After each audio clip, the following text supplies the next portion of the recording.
Hello guys, আসসালামু আলাইকুম। কেমন আছো সবাই? আমি শিমু চলে আসছি নতুন একটা ব্লগ নিয়ে। আর আমি যেহেতু গ্রামে আসছি, তাই তোমাদেরকে দেখাবো যে আমার মা আমাদের জমিতে এই যে দেখো 2টা মশলার চাষ করেছে। আর এই যেটা হচ্ছে মৌরি, এটা হচ্ছে মৌরি মশলা। তোমরা অনেকে এটা চিনো, আবার অনেকে চেনো না। দেখো মৌরি মশলার গাছগুলো যে দেখতে কেমন হয়, আর মশলাগুলো ওই যে দেখো কত সুন্দর হয়ে ধরছে। আর এটা কিন্তু এখনো পাকে নাই গাইস, এটা আরো কিছুদিন যাবে, তাহলে কিন্তু এটা খাওয়ার উপযোগী হবে। মানে আরো 1 মাসের মতো টাইম লাগবে এটা পাকতে, এখনো কাঁচা আছে।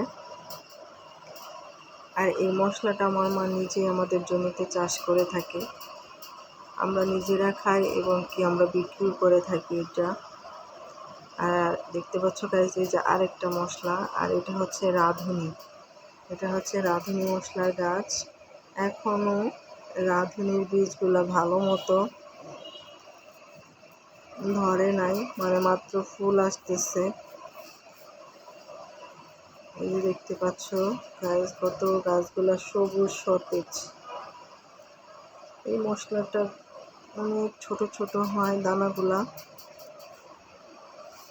অনেকেই কিন্তু এই মশলাটা খায়, আমরাও খাই। এটা মাছের সাথে অনেক ভালো লাগে এই মশলাটা দিলে। এই মশলা কিন্তু আমার মা আমাদের নিজেদের জমিতেই চাষ করে থাকে। আর এই মশলাটা মৌরির থেকে আর একটু বেশি টাইম লাগবে আসতে, মানে পাকতে, যেহেতু এটা একদমই কাঁচা। গাছগুলা দেখতে পাচ্ছ গাইজ,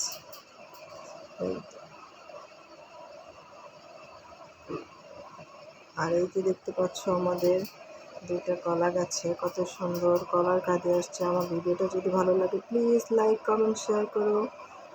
আর যারা আমার চ্যানেলটি সাবস্ক্রাইব করে দিও। ভালো থাকো সবাই, আল্লাহ হাফেজ।